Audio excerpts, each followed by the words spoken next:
Hello, everyone. The Tipsy Talker is back once again. Hello, everybody. Mr. Tipsy here, and I am back. So, I think today I want to talk more about life. So, if you're free for a while, sit down, have a drink, maybe even a smoke, and listen up. Because I have a lot to talk about today. All right, let's get rolling. Let's get into this thing. All right, so I think first I want to start off with talking about maybe some things that I enjoyed as a kid versus an adult. And we'll see how much has changed. All right. So let's see. I think my youngest memory as a little kid is when I was playing with my Matchbox cars. That was like my youngest memory. I remember, I had a few Matchbox cars. I'm really not sure where I got them from, but I lived in a trailer park, and out front of the trailer there was like these big like hedges, like these big bushes. So I would take my cars and I would go out there and I would go underneath the hedges and I would build like little dirt paths and stuff, and I would play with them, and I swear I would play with them things for hours. Like that's all I can remember is like going out there, playing with my cars, making little ramps, making little hideouts for them. That was great. Like the Matchbox cars were definitely like my youngest memory, my first memory of like things that I really like to do. A couple of other things, like I really enjoyed riding bikes. That was fun for me. I love doing that. I think all kids really like riding bikes. Tubing. So I lived in the country. For anybody that might know Lancaster, Pennsylvania, I lived in Conestoga, which was close to Safe Harbor. You might have heard of it. But a couple of my friends, their parents would take us tubing. And if anybody doesn't know what that is, it's so we would take these big inner tubes and we would take them down. I can't even remember the place anymore. I can't remember what it was called. But we would go down there and we would blow up these inner tubes, these really big inner tubes, and we would sit on them and we would honestly just float down the river. Now, my friend's dad, he was pretty cool, pretty safe, so he would make sure that we were all tethered together. Like I had a tube, my friend had a tube, he had a tube, but we were all like linked together. So when we would go down the river, we would all kind of like be together. I mean, we weren't like a foot apart, we were like 6 or 8 foot apart, but it was still fun. So tubing was pretty fun for me. I did enjoy that a lot. And that kind of goes hand in hand with like playing in the creek. So that's one thing that we would do, as I was younger. Like we would go to Safe Harbor, we go to Peckway, and we would just play around in the creek. If it was hot out, go down, swim, play in the creek. That's just what we did. You really didn't have to go to a pool. You just kind of like went to your local creek and got in there and jumped around, splashed around, had fun, and did what you had to do. I think like another thing that I like to do was fishing. Fishing was always fun. I loved fishing when I was a kid, and fishing did seem to kind of like make its way throughout my life. Fishing was awesome when I was a kid, and then me and my best friend, we would go fishing when we were teenagers, and it was great. Like we would stay up all night and we would get our bikes ready, to go fishing the next morning, and it was great. We would probably leave, I don't know, 5 o'clock in the morning, and we would take our poles and stop off somewhere and get some bait and We would go fishing till around noon or so. And then we would come home. We would eat a platter. So let me explain this to you. So we had these platters, and it was like a turkey platter, I guess you would say. So we would go fishing, and we would come home, and we'd be like, all right, we're going to do our platters. And what we would do was we would make 6 sandwiches, okay, whether it be like ham and cheese or sweet bologna and cheese, and whatever it was. So we would make 6 sandwiches each, honestly. We'd each have a platter. And we would have like 3 sandwiches up top, 3 sandwiches kind of like on the bottom, and then we'd have like a pile of chips in the middle. So we'd make our platters, we'd go upstairs, we would eat our platters, and that would be it. We'd get in bed and sleep because we would stay up all night. We all both had different things that we would do. He would go through his baseball cards. So like my best friend collected baseball cards, football cards, any kind of cards. And he had a lot of them. And I'm sure some of them now are probably worth a lot of money, and he probably still has them. But he would kind of go through them and look at them and see what he had and what he wanted. While he was doing that, I would be getting our bikes ready. I would make sure that everything was, oiled up and our bikes were in good condition, making sure they ran perfectly. And then we would be watching non-cable because we didn't have enough money for cable then. So we'd be watching whatever's on the TV, whatever you can get with an antenna, which was always like the Late Show. It was always like Jay Leno or something dumb. I mean, it was in the background. We would never be watching it, but it was always in the background while he was looking through his cards, and I was checking out the bikes and making sure everything was okay. And then come like 5 o'clock, we make sure all of our stuff was packed, all our gear was packed. We had enough tackle. And then we'd go. We would always go over to Maple Grove, which is right off of Columbia Avenue. It's the old, like where Boa's used to be. Yeah, Boa sounds funny because nobody knows what that is. But Maple Grove, a long time ago, used to have a big swimming pool. And yeah, there's a big pool there. It was always a big thing, but right behind it, there was like a stream or a lake, and believe it or not, there was fish in there.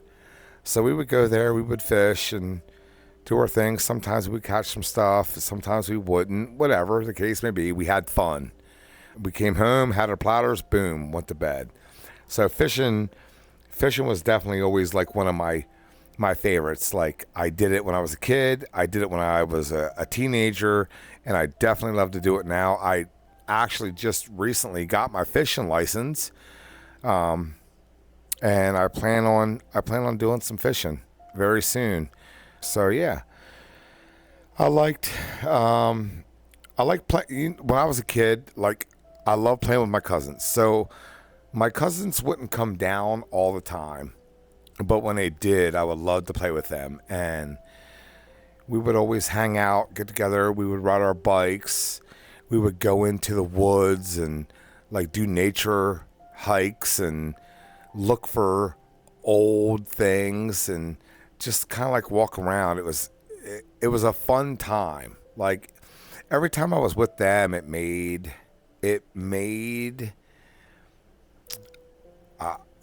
I don't know. It was always like an adventure. Like every time they would come down, it was like, hey, let's look for this or let's look for that. It's always an adventure. So it made it fun. It was a good time. It was a great time. I never wanted them to leave. When they did leave, it sucked because they lived in Lancaster at the time, in the city, and I lived in Conestoga, which is the country. And even though it's only like, I don't know, 15, 20-minute drive, it was very rare that I saw them. So hanging out with them was a very good time. Some of the other things, I mean, I enjoyed watching TV with my nan. She's my grandmother. I called her my nan or my nanny. I remember when I was little, like we would always watch just like regular TV shows. And like she would flip through the channels and she would ask me, hey, do you want to watch this? Do you want to watch that? So I definitely enjoyed that. I know in the mornings I would watch cartoons. I loved Tom and Jerry. Tom and Jerry was probably my favorite cartoon of all times. I love Tom and Jerry. Inspector Gadget, I definitely remember that. Transformers really was my thing. I would watch G.I. Joe, and I remember when I was a kid, I always wanted like the G.I. Joe figures, but we were too poor to afford them. So, it is what it is, but G.I. Joe is pretty cool. Also, He-Man. He-Man was one of their Smurfs I watched. So, a lot of TV shows or a lot of cartoons. I would more watch cartoons than I would watch TV shows.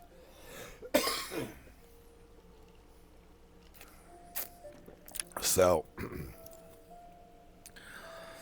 that I definitely remember. I remember like one of like the most memorable things I remember when I was a kid was riding into town and getting fast food. So my pop, I've already told you, like was a disabled veteran, so he wasn't there all the time. But when he was there, he would drive. My grandmother did not drive, so we would go into town into Lancaster, and I remember going to Hardee's was like, wow. It was definitely like a treat for me. It was a big deal. It was something that I loved to do. And I don't know if anybody that is listening is familiar with Lancaster, but if you know where the Burger King is by the Manor Shopping Center, well, that used to be a Hardee's. The McDonald's that is there now never existed. There was a photo mat in that spot. Manor Shopping Center has been there for probably as long as I can remember, but a lot of things have changed. Like the Regal Cinemas that's there now used to be a Maxwell's, a big department store. There's always been Wise's, the grocery store, but all the little shops pretty much have changed over the years. But yes, I definitely remember Hardee's. Like we would go there, and that was a great treat because back then you didn't get fast food all the time. Like that wasn't it. You were going to eat. You were going to eat at home. You were going to make something there. Whatever you got, and that's what it was. So going out and having fast food was definitely a treat when you were a kid. So, those are the things that I remember as a kid growing up. Those are the things that I like to do. I would say that those are the things that I enjoyed the most. I definitely remember doing all those. Those made me happy. Those made me smile. As far as what I enjoy as an adult, man, there's so much. Honestly, as an adult, I pretty much like the same things, really. Like, I don't play with Matchbox cars anymore, obviously, but I do somewhat collect them now. Like, the kids will randomly buy me a Matchbox car, and some of the times it's from my childhood. So, like, I would watch Knight Rider on TV. Well, the kids will get me a Knight Rider car. I would also watch A-Team as a kid. So I have the A-Team van in a Matchbox. I don't play with them, obviously. I keep them. They are for me, and they are in their packaging, and they are something that I like to have as kind of like a reminder. Like, I'll see them and I'm like, like I remember that. That brings back a good time in my life. I definitely enjoy traveling. Traveling is one of the things that I probably now as a grown-up I enjoy the most. Going out, seeing new things, being new places, just living, like, to me it's like living life like in its fullest. It's seeing the world one state at a time, seeing what the state has to offer, just living life, like when you're out and you're on the road and you're with your family, that is like one thing that is amazing to see. Just like state by state, different things that you can see. It's so great, so great. Another, I like. Well, I don't like. I enjoy, but I love. I love sitting by the fire pit in the backyard. Just replaying life's memories in my mind. You sit back there and like we have a fire pit in our backyard. And it's a little fire pit that I believe Austin, one of our kids, bought for us for Christmas or something. But sitting back there, and starting a fire and having that fire, the smell of the fire reminds me of when we would take all of our kids camping. It like instantly takes me back to that moment. So my wife and I, we would plan little getaways, but the getaways that we that we could afford back then were camping. Like, let's go camping. Let's get the kids. Let's me and you get together. We'll take the kids. We'll go camping. So we would go to Pinchot State Park, and we would have, you know, all of our kids with us, and it was great. It was just great. Like we would set up our tents, and I'm gonna be honest with you. I didn't know how I felt about camping at all. When she approached me with that idea, I was like, I don't know. And here's the deal: I don't like snakes, so I didn't want to be anywhere out in the wilderness where there was snakes. I just did not want that. It did not appeal to me at all. It was not something that I wanted to do. It was no, no, no. But she was like, well, I'm going to go camping. And she was going to take her two boys. She's like, so I'm going to go camping, and this is where I'm going to be. If you want to go, that's where I'll be. So I was like, all right, I'm going to go. So I took my two oldest, and she took her kids, and we went camping. And let me tell you, it was great. We set up the camp, and we had a fire, and we cooked on the grill. I don't even know. We might have actually cooked over the fire. I'm really not sure. But the kids were running around, and they were playing, and they were getting along with each other, and it was just a very, very great time. And it became something that we would do regularly. I don't know if it was every weekend, but it was definitely, I would say, maybe like 2 weekends, maybe even 3 weekends a month. So it was a lot. Like we would go, but it was great, and it became something that we did on a regular basis. So obviously, as the kids got older and, we got our house, and it was something that we didn't do too much. Sitting out back, and as soon as I get that fire going, I smell that campfire smell, and it instantly takes me back to the kids. And, I thought they were playing flashlight tag. They called it something else. I really can't remember what they called it, but they would all go over into a rock pile, and they would play games over there, and they would come back. And as they got older, the older boys were like, I'm going to go and get wood. I'm going to go get wood. And so they would take the machete or the hatchet, and they would go into the woods, and they would chop wood down. And it's just a great thing. The campfire, it's so weird because the campfire takes me back. The smell of the campfire takes me back to all those wonderful memories that I have of the kids, and being kids, and they were filthy, but they were having fun, and they loved it. It's just one thing that one particular smell does for me. It's almost like when you're listening to the radio, and you hear a song come on, and that one song takes you back instantly to a specific time in your life, same thing. Same thing. It's amazing. It's awesome. I love it. So, yeah, like I love to sit there. I like to sit outside. I like to you know, sit at the fire pit and just listen to the crackle and to replay everything in my mind, and it always brings a smile to my face. Always. Like it always brings a smile to my face because that reminds me of family. Yeah. The Another thing, I mean, I so I like sitting by the fire, and I also like sitting out on the front porch, and I like to watch the cars drive by. I like that. I don't know why.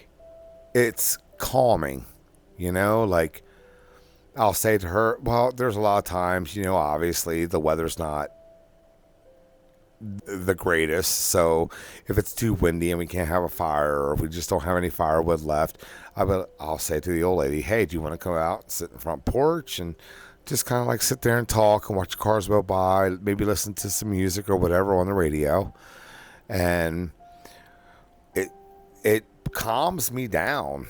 So we definitely like to do that.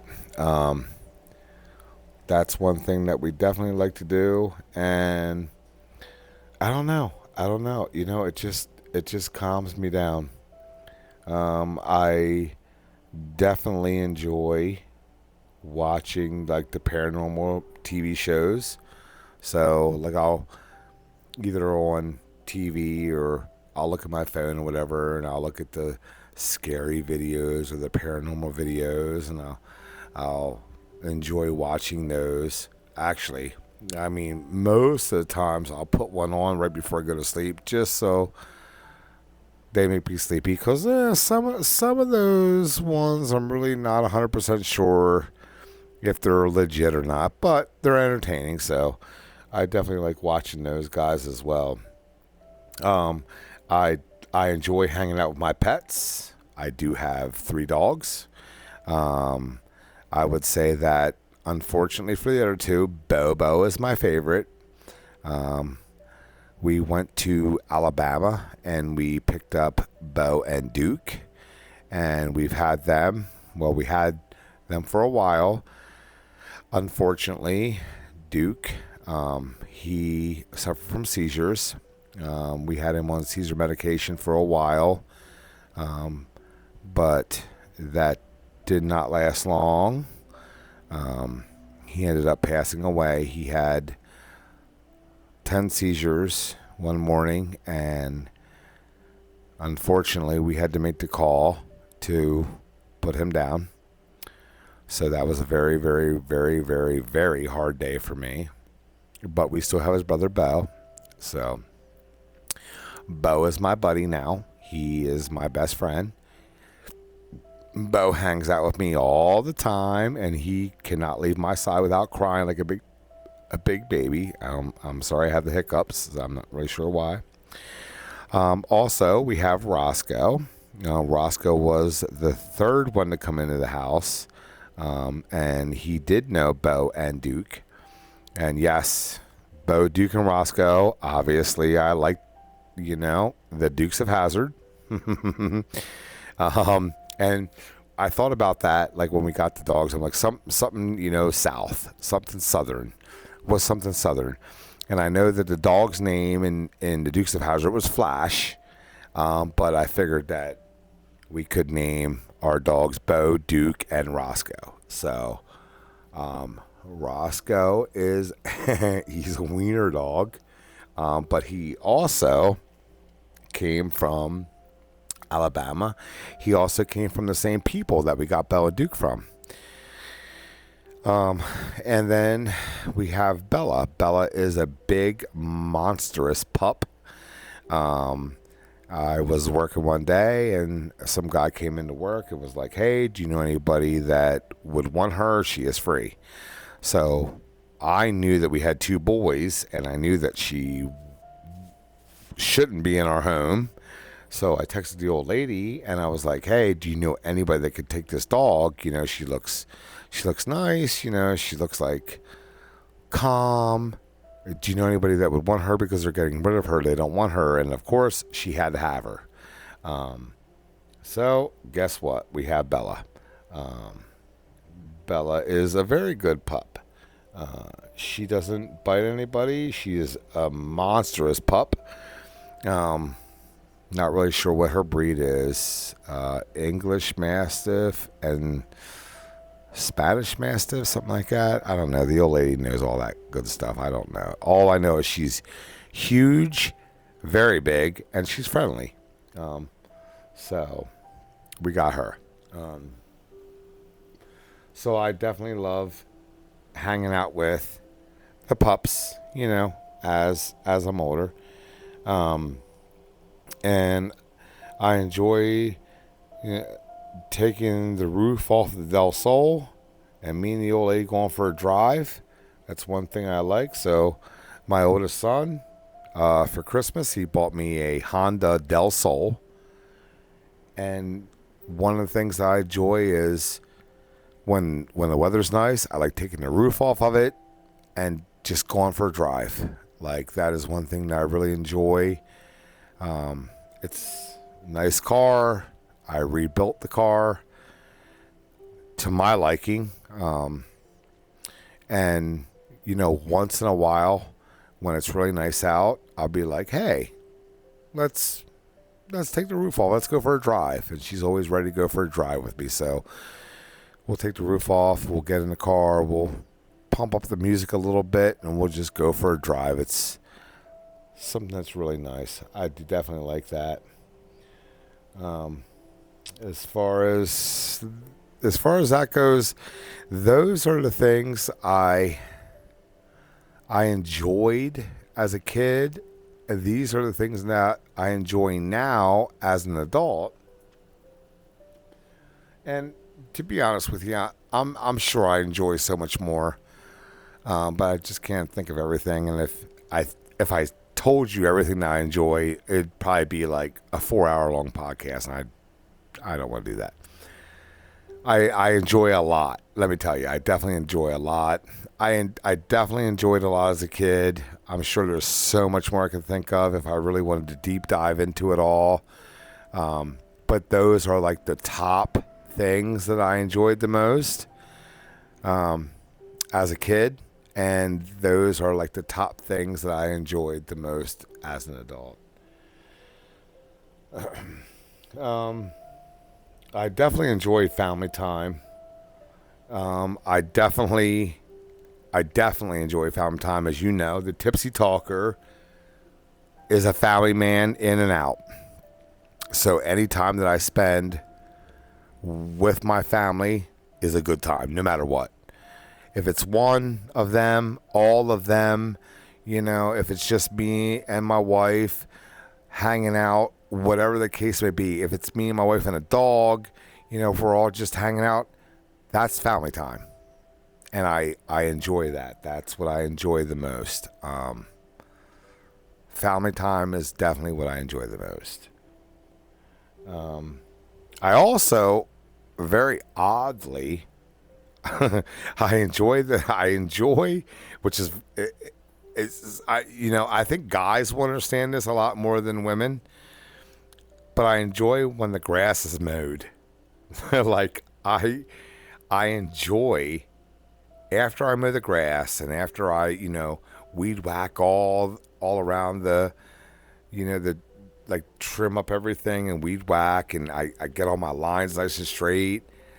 I enjoy sitting back and looking at it because I like knowing, shit, I did a damn good job. But that satisfaction that you get when you're sitting back in your chair and you're like, wow, look at the property. Look how nice it looks. Pal, I did that shit. I did it. Nobody else did it. I did it, and I am fucking happy as shit. So I definitely like sitting back after I mow the grass and definitely looking at that and saying, I'm all right. I'm all right. So So, yeah. So, I guess you could say, honestly, I guess you could say that I enjoy the simpler things in life. Um, I guess I always have. Like, that's, uh, looking back at my childhood, the things that I enjoyed the most were simple. They weren't complicated. They weren't anything elaborate. It's just simple little things that I enjoyed the most. Um, you know, it's it's always the simple things in life that makes you happy. Honestly, it's true. Like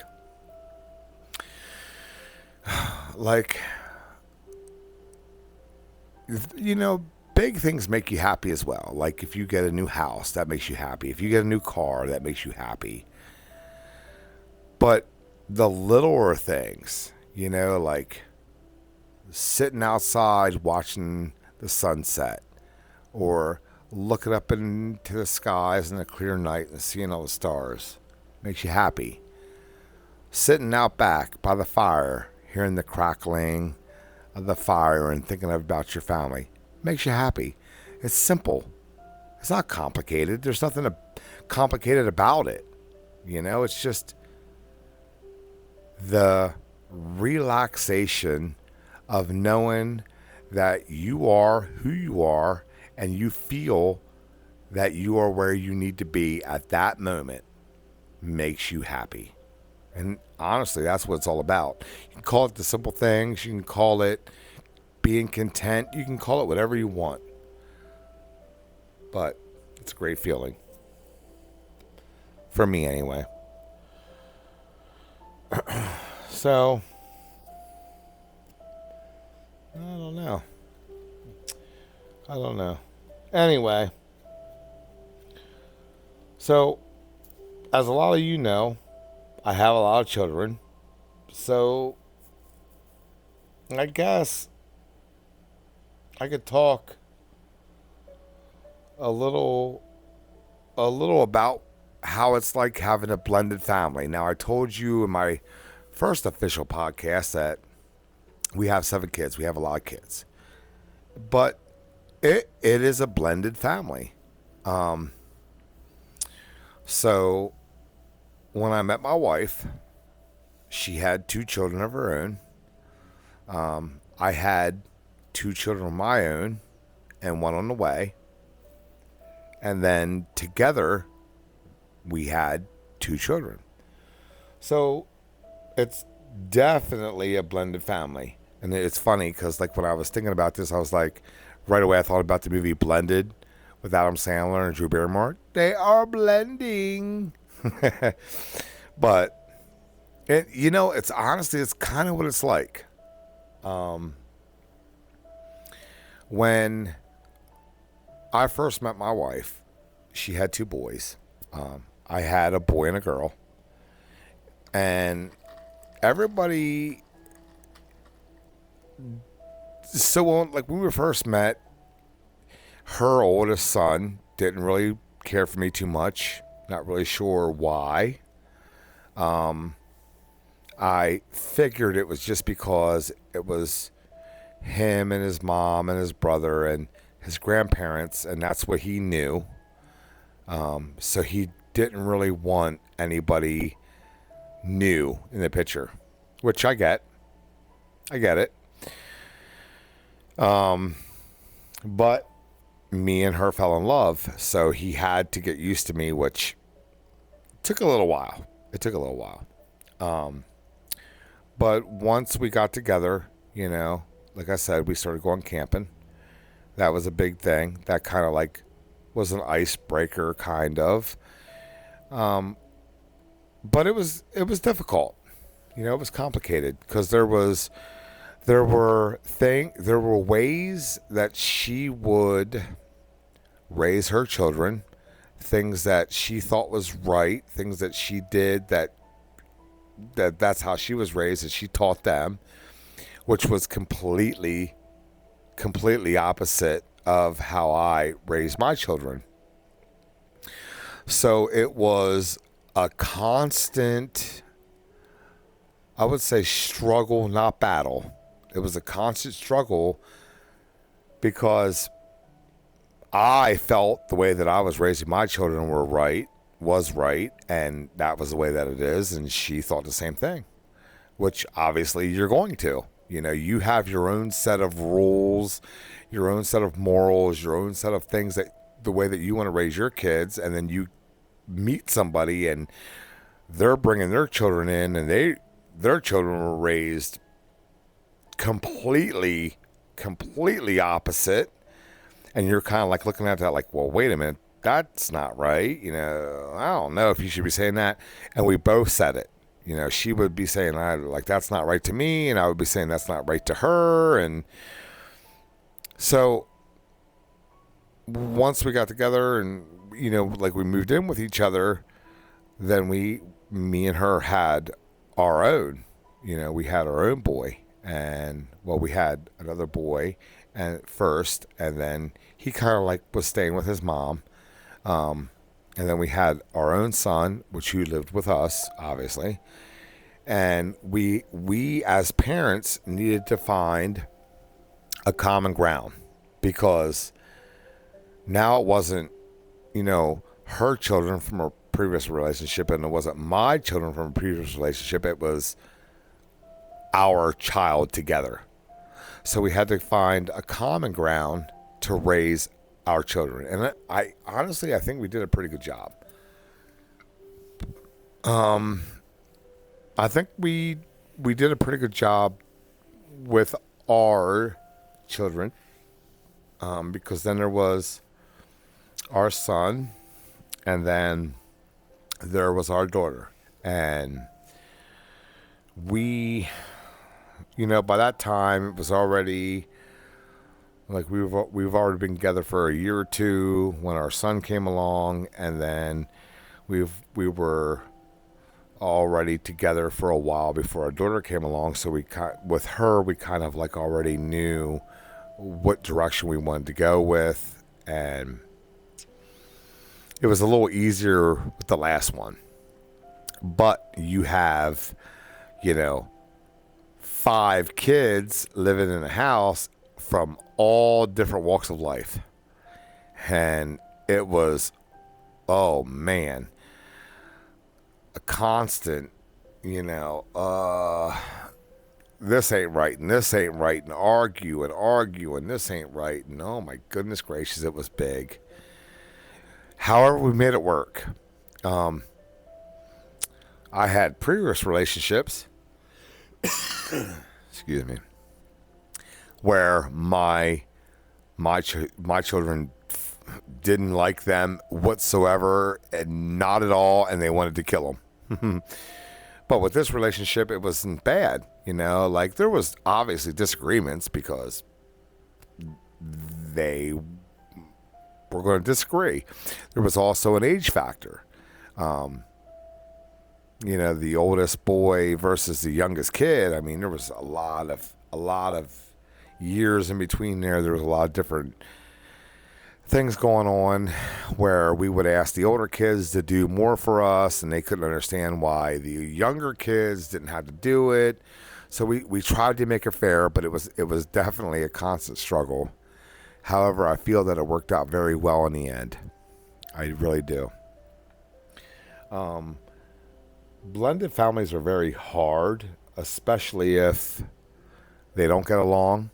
But I think it's up to the parents to talk to their kids. And I definitely have done that. Definitely on my side. I don't know, as far as my wife, I'm not really sure if she ever literally sat down with her kids and talked to them and explained to them like what's going on, but I know I did. I was a father, but I was definitely a friend to my kids, to my older kids. I would always keep it real with them. I would always sit down with them and be like, look, here it is. And I would throw it right out at them. No sugarcoating, no playing around, no, well, you're going to do this because I'm the dad. No. There was, hey, I know you guys are probably feeling a little different about this. This is why I'm doing what I'm doing. This is making me happy, or this is making me sad. This is what I want. This is what I don't want. They were with me through failed relationships. They were with me through good relationships. And every single time I'd be like, look, this is what it is. This is what I'm feeling. How do you guys feel? Okay, let's bounce. Or, hey, look, I really want to make this work. I really love this person. Could you please help me along? And they were always on my side with it. And because my two older kids did not live with me, they lived with their mom at the time. I would have them on the weekends. I would have them during the summer. So I would get to spend time with them, but I always kept it real with them, no matter what.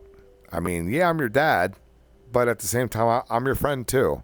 If you have any issues, if you have any problems, if you have any relationship advice, if you have any life advice, come to me, talk to me. I will keep it real with you. I don't care whether you want to hear it or not. If it's something that you agree with or not, it doesn't matter. I'm going to keep it 100% with you.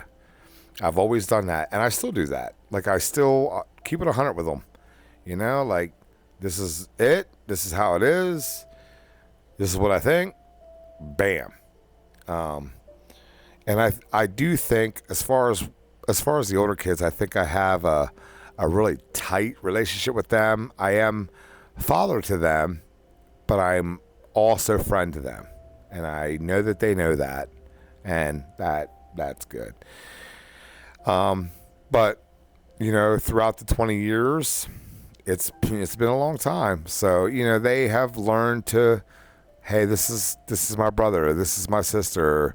I'll reach out to them if I need to. I'll help them if I need to. I'm always here if they need me. So on and so forth. So it's been a good thing. I feel that's been a good thing. So that's definitely one thing that I'm proud of. I'm proud that I could be a father and a friend to the kids. And I touched a little bit on the last podcast about the oldest. There's also another one that I kind of took under my wing, and I mean, I'll be honest with you, I've taken all of them under my wing. I've always been there for them, for all of them, the best I could. Growing up, the kids' biological fathers haven't always been the best. And I made sure that no matter what, I would be there for them. That was my vow to them.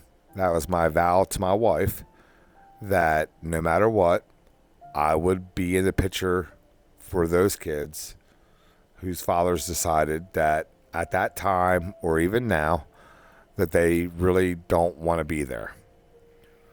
That's what I'm here for.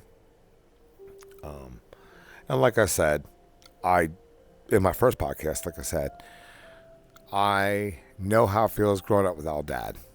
I know how it feels wanting somebody to be at your school plays. I know how it feels not to have somebody with you when you want to go fishing or go camping or go out for a drive or work on cars or whatever the case would be. I get it. I know how it felt. And I don't want that for any of my children. So I will be there. That was my vow. I will be there for you guys no matter what. And I have tried to live up to that as good as I possibly could. Yeah, I mean, it's hard work. And you do get the satisfaction of saying, at least I was there. That's one thing that you could say day in and day out. I was there for them no matter what. I did as much as I possibly could. Now, I'm only human.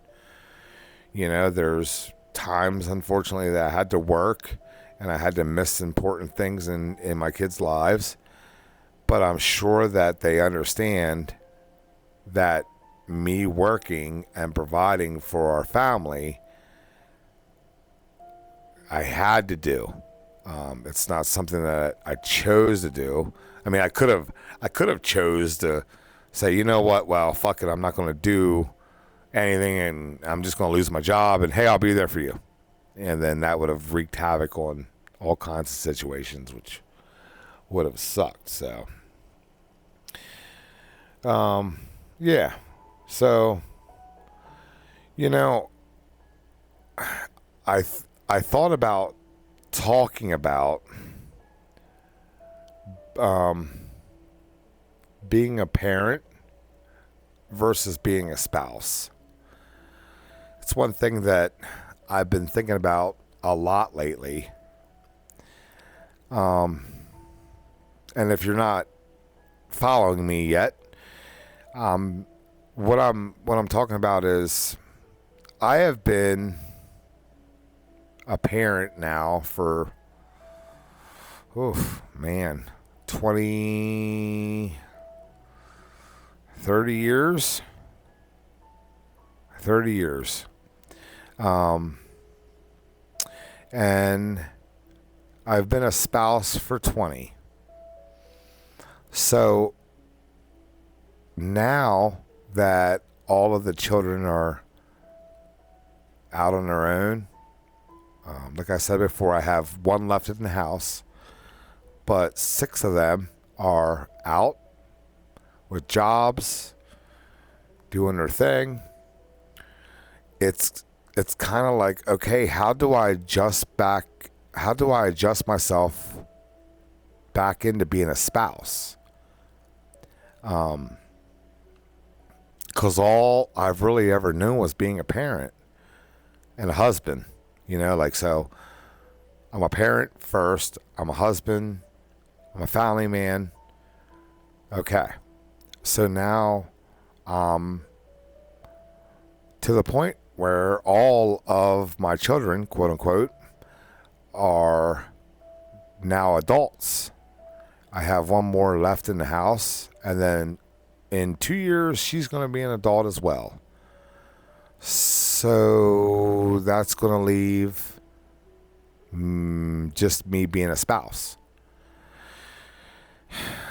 And, like I say, like, you're never going to not be a parent, obviously. Once you have kids, you're always going to be a parent. And honestly, no matter how old your kid gets, it's still your kid. It's still your child. Whether they're 49 years old or 10 years old, they're still your child. You feel that way all throughout your life. You never look at them and be like, wow, look at that grown up. Who is that? You don't never say that. It's always like, my kid needs me. My kid wants me here.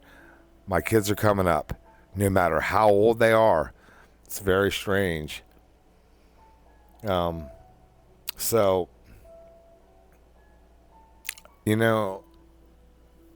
it's, you do start to think about, okay, so the kids are gone. Now it's me and my wife.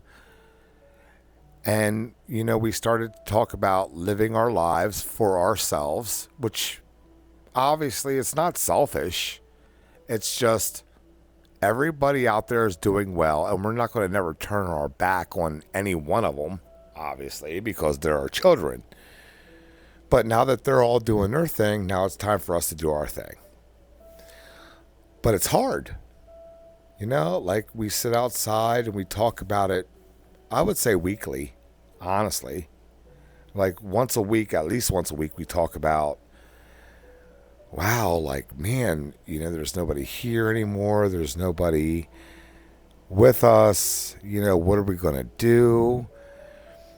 So me and her, we have talked about doing some things, and what we have started to do lately is we say, okay, like, let's look at this. Let's do once a month. We'll take a weekend and we'll go away. Whether that away is, an hour away or it's 5 hours away, wherever it may be, we're going to go away. We're going to spend away time, just me and her. So we find a hotel. I think the first one was in Virginia. I said, you know what? Let me take her to Virginia because it was right next to a Buc-ee's and she loves Buc-ee's. I said, let's go down there. We'll stay at the hotel. We'll just spend some me and her time together. And then I'll take her to Buc-ee's and let her buy something. And then just spend that time together and then come home. And that's what we did. And it was great. So we thought that from now on, once a month, we'll find a place that me and her can go and spend time with each other, talk, reminisce on life, and kind of like figure out what we're going to do with our remaining years. And it's a good thing. It's very hard to be like, okay, let's do this for ourselves because we have our children. So when we leave and we go out, obviously, like, we're having fun, but the kids are always on our mind. Like, wow, they would like this. Or, hey, do you remember when we did this? Or, do you remember when we did that? So it's kind of like, let's go out and reminisce on our family and have some alone time. So I think that's a good thing. I think all relationships need that alone time. And there have been many a times when we have planned little dates for like Valentine's Day or whatever. And we would ask the kids to watch their younger siblings, and we would go for just like a weekend, even though it was not far. We would actually go to the Waynebrook Inn, which is only like 15 minutes away from here, and we'd get a room with a jacuzzi, and we go out and eat a nice dinner and come back and relax and just spend the time together. And I think that's all you need. So, all right. It's getting late for the Mr. Tipsy. I definitely enjoyed talking to you guys. I definitely enjoyed sharing, some of my childhood, some of my adulthood. And at this point, Mr. Tipsy had a few. So I could probably ramble on all night long if I wanted to. But those are the key points that I wanted to get out there. I know that there's some deeper issues that I want to get into as an adult. The more sadder parts of life, which we all go through, we all think about, we all have.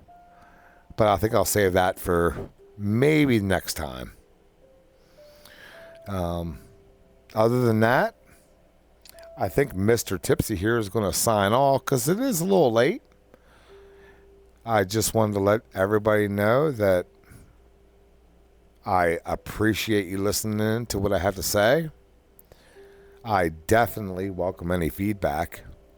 If anybody has anything they want to add, or maybe some things that they want to ask, maybe I didn't touch on, or something like that, feel free. Put in my comments. Do whatever you got to do. I definitely enjoy talking with you guys.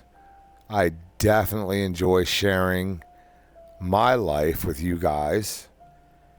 And then I guess until next time, this is Mr. Tipsy, and he is going to bed. You all have a great night. Love one another. Be kind to one another. And I will talk to you later. Have a great night, everybody. Goodbye.